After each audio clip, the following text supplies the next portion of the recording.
Okay, it should tell you that we're recording and we will start. Okay.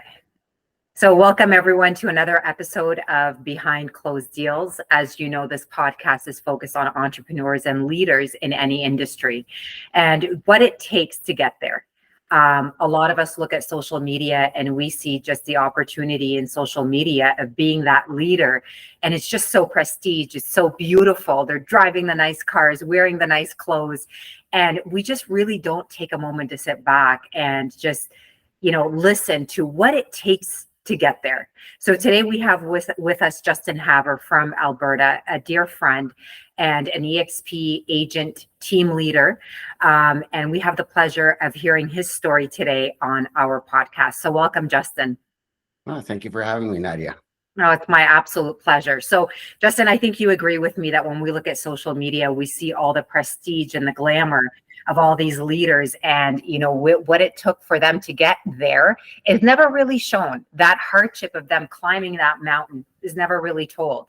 So for us, I know, you've done great things when it comes to your team and your presence in real estate and having that following. And it's not just for you and your family. You've impacted so many lives along the way, and you're responsible for so many people at the same time. So take us back to what you did before real estate. Before I was in real estate, I used to work at Shaw Communications, installing high-speed internet. So I may have had a little bit of an insight of where things were going when I was, installing high-speed internet to even like senior citizens that were looking at canceling their newspaper so they could essentially read the obituaries online because they figured that was the thing. Yeah. But at the same time, like it's, whenever I was installing high-speed internet to people, I was always asking them, why were they getting high-speed internet? Now, this is back in the early 2000s when I was doing this. But it was a lot of lessons in that as well, what I learned in that business that I took forward into my real estate career. Clearly, in this business, you need to have leads and opportunities to survive with an 87% failure rate as an industry average in the first 5 years. Mm-hmm. Needed the opportunities to survive. So I applied some of my knowledge from the previous career into real estate, which was obviously very helpful to generate leads and building, online websites to generate leads and opportunities for myself, which then has obviously taken on a life of its own since then. Mm-hmm. But it was, again, about that journey of, even when I was working at Shaw, for instance, I was a unit-based employee, Mm-hmm. which basically meant I got paid by the installation or the task that I did. Right. And one of the things that was actually there is that you learn to be really efficient with your time. The quicker you could do something, and you had to do it well because you didn't want to go back and have to do any repairs, Mm-hmm. you got paid for the job. And the more jobs you did, well, the more money you could make. And, clearly with that job, driving around the city, you got very familiar with homes, different style of homes, as well as, all the different areas that the city had to offer as well. And after Shaw, I did, high-speed internet satellite installations and TV satellite installations, and climbing up on those rooftops here in Alberta when it's cold and snowy. You get a little shaky in them knees, but you have to go up there so you can make some money and pay your mortgage, essentially. Mm-hmm. I never actually thought that I would ever get into real estate. I never thought of myself as a salesperson, but it was an opportunity to get into real estate, and I haven't looked back since. Did you think that getting into real estate, I am actually hearing the echo. Okay. How about now? No, now it's perfect. So Okay. yeah, we'll edit that part out. So did you think getting into real estate that you would be as successful as you are today? No, it's not ever anything that I planned on. I mean, I got into real estate. I wanted to get established. Mm-hmm. I wanted to build and create a family. But there were some curveballs in that plan. And, I never thought about building a team. That kind of happened by accident. The one thing that I was focused on was, and I actually had an obsession about it, to say the least, was building a website, getting that website to rank high organically in Google. And Mm-hmm. a result of ranking high, there was a lot of traffic, which again created a lot of opportunities and people that would come to my website. Yeah. And admittedly, I didn't do much with them until they were actually ready to inquire on the property. Right. I would get 150 leads a day and I wouldn't do anything with them. I would just wait till they would inquire on the property. And then I'm like, okay, now you're good to go. But it wasn't until I met a dear friend of mine, Gary Ashton, out of Nashville, where he kind of opened up my eyes on, geez, you're sitting on a ton of opportunities. And he's the one that kind of planted the seed that I needed to grow the team, because at the time I was working with, only 4 or 5 agents, and was doing quite well doing that, but wasted a lot of opportunities, right? So it's just something that, again, I think as an entrepreneur and when you're getting into business, sometimes you get so focused on one thing, you don't see perhaps the other opportunities that are there. Mm-hmm. And this is why like collaboration is so incredibly important when you connect with other people in your industry that have perhaps gone the path that you may not necessarily know that you want to go, but they're like, well, hey, here's a different way of looking at this and a different way of going. And here's how I did it. Yeah. Right. And then you're like, oh, the light bulb went off after I met him at a conference down in Miami, and went home with all these ideas and turned into a little bit of a gong show for a bit, because we went from 5 agents to 28 agents in 1 month with one assistant. Wow. And no systems. Wow. Wow. I can only imagine, and again, it's great to follow systems that somebody's already tried and it's worked and they've already gone through the struggles and now you're implementing it. But then implementing you're not the same person. So now you've got to find your own way to implement it. What were some of the biggest challenges for you? Well, back then, I think it was just, there's a lot of challenges. One, you got to learn how to lead people. That's, I think, a classroom that we will always sit in, on how to lead and adapt to leading people, motivating people, and getting people to essentially all commit and be aligned with the same vision, values, and goals that you have for your organization or the company that you're working for. I think that's always going to be a challenge and a big classroom for all of us to sit in. The others were, again, testing new systems, finding what works, what doesn't work. And I can assure you, there's been more failures than there has been success. And that's a very common thing with anyone who is in business, who works for themselves, or is an entrepreneur. There are more failures behind the scenes, but also, looking at that as lessons. Exactly. We don't throw in a towel if it doesn't work. We're like, okay, well, that didn't work. We go back to the drawing board, we analyze, reflect, and then we look at, okay, now how can we apply this in a different way in which it will work or can work? Yeah. And challenges were, again, systems, processes, creating, playbooks for everything in the organization. But as, our industry continues to evolve, the way that we do real estate evolves. So, you just have to stay at the forefront and really just study and analyze everything that's going on, not only here in our market, but across the country, and also what's going on in other markets across North America. Absolutely. And, these challenges is what really differentiates a great leader. And, have you ever had that time that, I just want to throw in the towel? This is way too much for me to take on. Many. I can attest to that. I can say this. There's many times I've sat there and going like, maybe I should do something else. Why am I doing this? Yeah.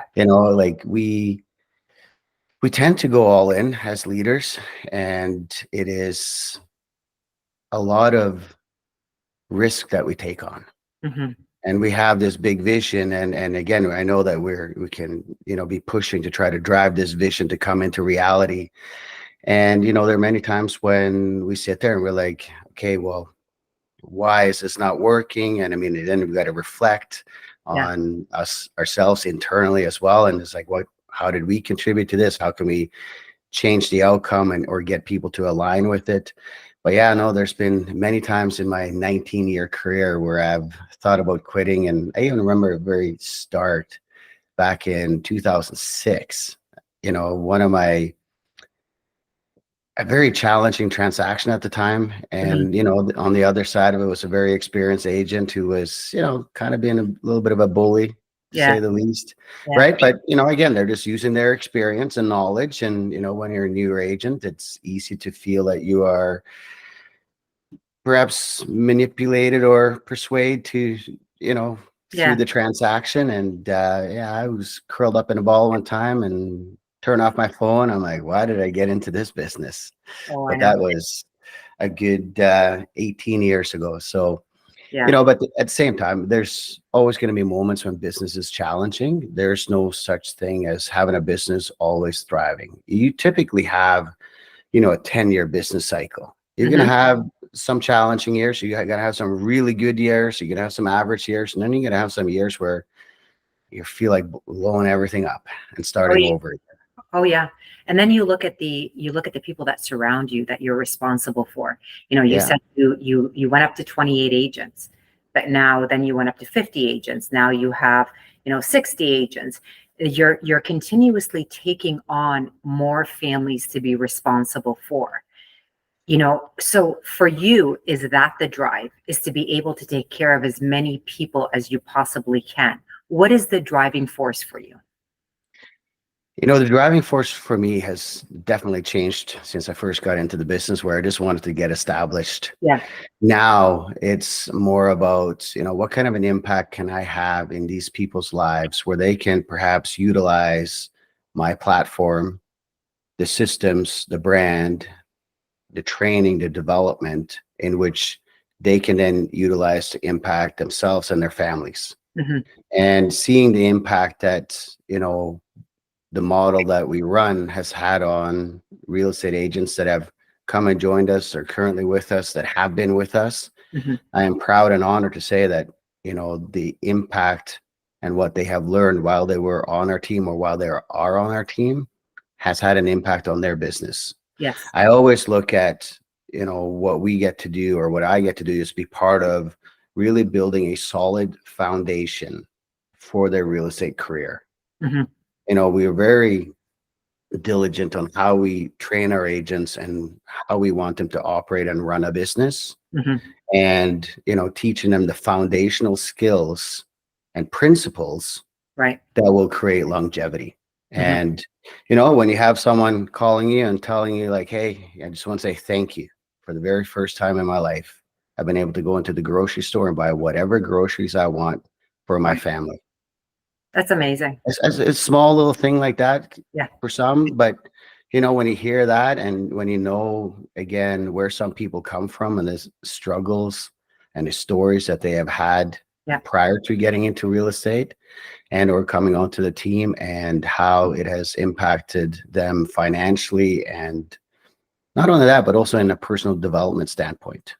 I'm That's what drives me these days. And obviously, real estate is just part of what we get to do this around, and also help have an impact on the community that we serve, helping Absolutely. people find that dream home or get out of a sticky situation. It's just something, maybe something that small to us, or somebody thanking you for the way you've changed their lives in any way, or help them support their children or their family or educate their kids. It just makes all the pains and struggles that you probably have gone through to build to where you are now go away just like that. Like, it Yeah, just makes it all worthwhile. There's yeah, a lot of struggles along the way, but it's the leaders that continue pushing forward, like yourself, and just not giving up. Because when you give up, you're not giving up on you, you're giving up on so many other people that are supporting also their families. So along the way, along these 19 years, you've obviously had to deal with your personal life and your business life. Talk to me about work-life balance, because it seems like this generation is all about work-life balance. And we've been through the trenches, and it always makes me smile when I see a reel on Instagram that I need this work-life balance. And I'm like, I don't know what that is. I remember showing a house with a kid on my side.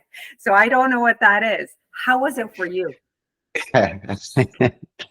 well, it puts a smile on my face too, and it's quite fascinating to hear how people want life work balance. You know what? I think it's a pipe dream that everybody's sold on, and Doesn't matter if you're in the real estate industry or in any industry, if you are an entrepreneur or self-employed, it's all about finding rhythm that works for you. This whole life work balance, I think it's an idea that we just got to throw right out the window, because we're human beings. We are not going to be able to shut off at 5 o'clock and at 5:01, not even think about work, not even take work home to our family when you're having a conversation at the dinner table or when you try to go to sleep at night. Yeah. You are most likely having some sort of thoughts about work if you are invested into and passionate about what you do. And, I think it's important though to have breaks and take time off. One of the things that I learned through my journey, I mean, I was married early on in my career, and, a lot of lessons from a failed marriage.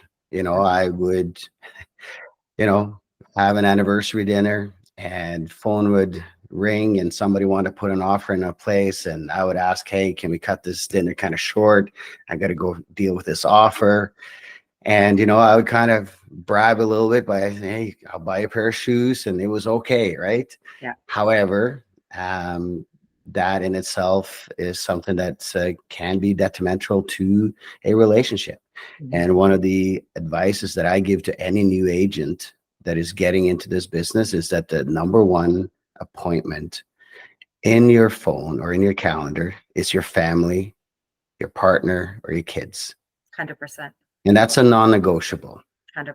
That's the doctor appointment. That's the appointment that you are always going to have there. And if a client wants to write an offer or do something, if you're on a team, obviously ask for a team member to help. Or you ask someone in the office, or you try to move that to another time, because that is a set appointment. And the problem that we have is when we move those appointments, our partners or family feel like they're now not a priority. Work is a priority. And no matter what level of success you have or achieve, it's a pretty empty and lonely place when you have no one to share it with. So it doesn't matter how many sales you're doing or anything like that when you can't share it with someone. And I remember back in 2010 when I was recognized as the number one agent in a previous brokerage where we're at. I got the notification. I sat in a big empty house and I cried.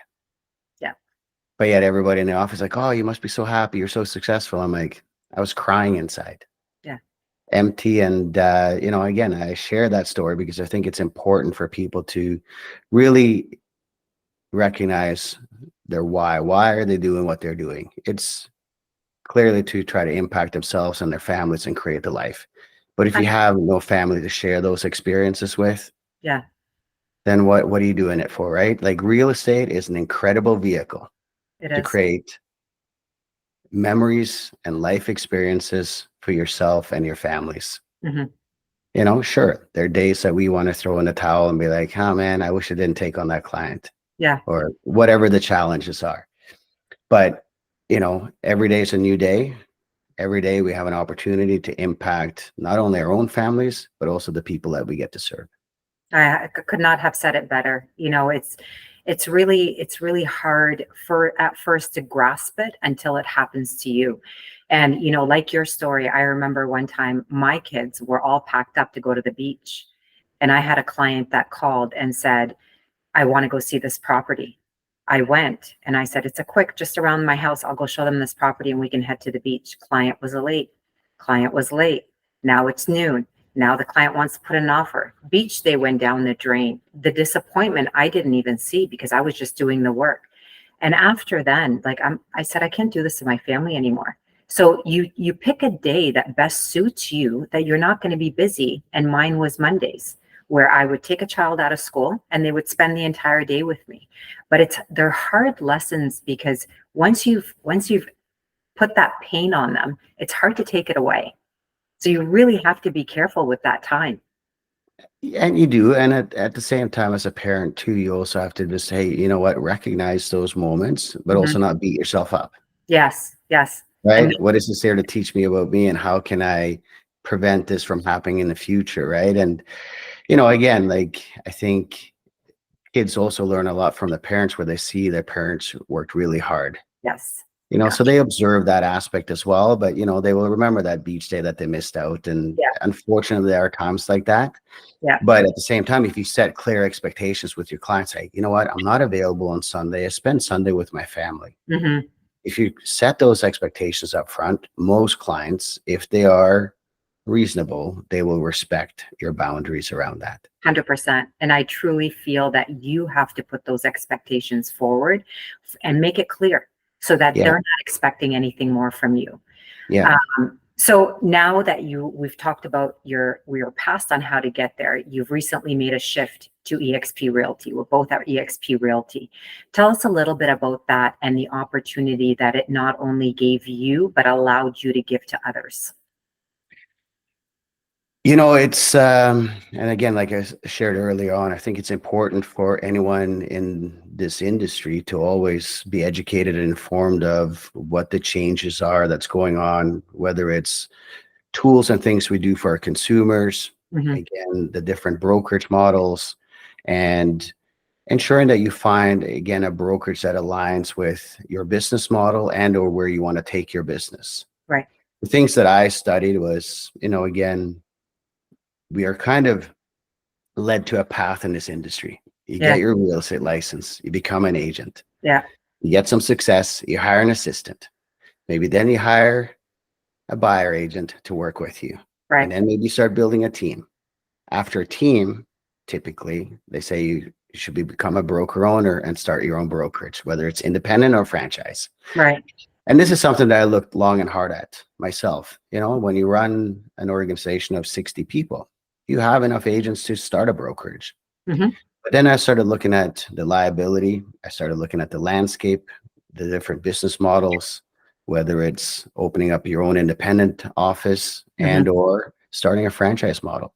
Mm-hmm. And, at the same time, it's like you want to build a sellable asset that you can sell. But I also studied, well, how many people are actually buying these assets? Not many. No. And that's, when you sit there and look at a lot of broker owners, they're typically in and around or near or past retirement age. Yes. And could any of them go and say, hey, cut me a check tomorrow, I'm done? Not a lot of them can. No. And at the same time, too, it's like, in order for me to compete with the technologies, the tools, and so forth, if I was to start up my own, that's a lot of overhead as well.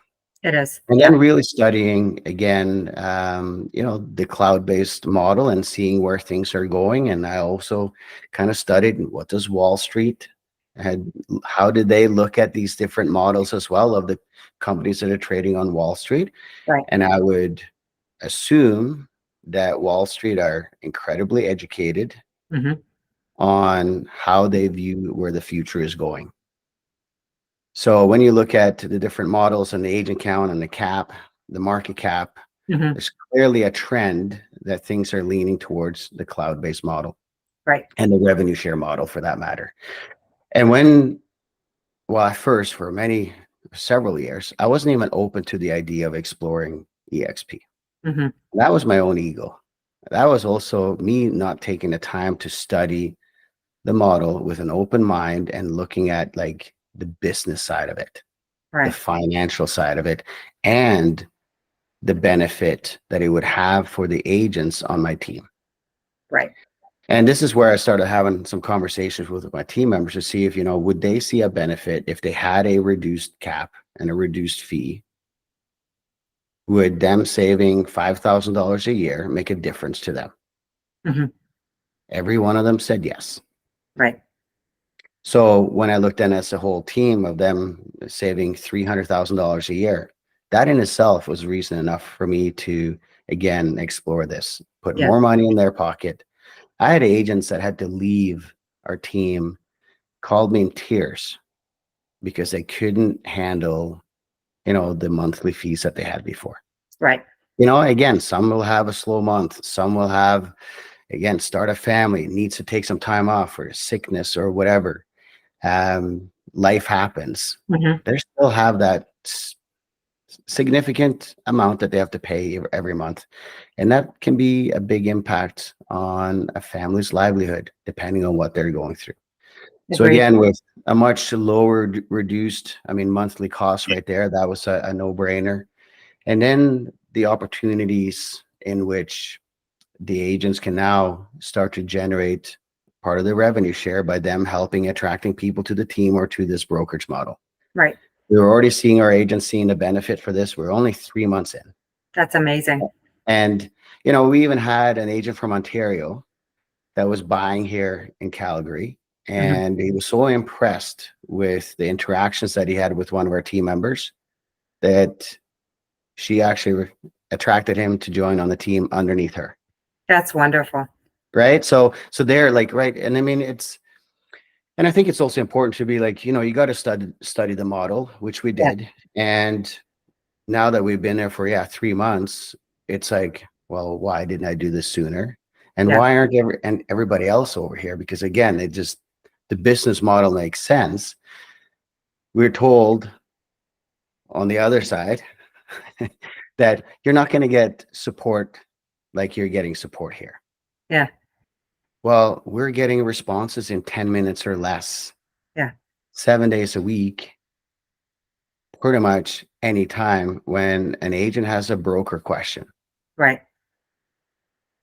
One of my agents said, you know what? I've never been paid as fast as I have just recently. I'm like, tell me more. Yeah. He's like, well, we represented a buyer from obviously with another brokerage. And he's like, I got paid 34 minutes after I handed over the keys. Express pay. Yep. And he's like, this is pretty cool. Yeah. And then some of them are participating, in some of the stock opportunities as well. And, again, where will this sit in 5, 10, 15 years from now? I just can't wait to see the impact this will have on some of these agents' families, because this is, again, something in addition to, and again, I've always stressed this from day one, our core focus is always selling real estate, because without any production, there's not going to be any revenue share. And, I think this is the way of the future, in my opinion, with these cloud-based revenue share models. And, EXP was a choice that we made. And we're so honored and happy that you chose EXP. And again, we go back to, as a leader, as an entrepreneur, you took that chance, you took that leap in your business, not thinking of, I want to benefit myself, Justin, but I look at the people that are on my team. I want them to have that same opportunity that I'm getting for myself to be able to have for their families. As I build my retirement plan, I want them to do the same thing, still focusing on real estate, however, building that organization for themselves. And a lot of people in real estate, really, like you said, it goes by steps, but then they think about, okay, my next step is only to open up a brokerage. Who wants that liability? Especially in today's market, we just want to go out and sell real estate, not focus on running an actual brokerage. Whereas with us, you can have that, but not worry about all the other liability, the overhead. So, we're very happy that it was us that you chose, and that, you are with us at EXP. Where do you see yourself and your team 5, 10 years from now? That's a great question. Again, my passion right now is to continue to impact as many people as possible and grow and attract people to the team, and also to continue to evolve our development of the agents. I think, again, the industry is going to be evolving. Obviously, there's some conversation about some loss in and around. Who knows how that will pan out when it comes to, how buyer brokerage and buyer agents are getting compensated. But I think it's important for us to really focus on continuing to build and evolve when it comes to skill building in and around how do we serve the clients at the highest possible level? How do we create that 5-star client experience over and over again for buyers and sellers? And at the same time, leverage this platform so that we can impact our families. 5, 10 years, I can see EXP being at 20, 25,000 agents here in Canada. I think that more and more people, if they take the time to actually study the model and see what's best for them and their business, Right. and their families, there's going to be some things that they can't unsee, which is going to cause them to take action. Right. And, and moving a big team like I did, I don't see any financial benefit from my team moving over. I mean, I took on a massive cost You did. to do the rebranding and all that stuff. Again, I could have stayed where I was, where it was kind of cushy. But switching over here, this is more of a long-term play for the benefit of everybody in the organization that I'm now actually business partners with. Right. Right. They get to leverage our team, our resources, our training, our development, our coaching for their own benefit to attract agents too.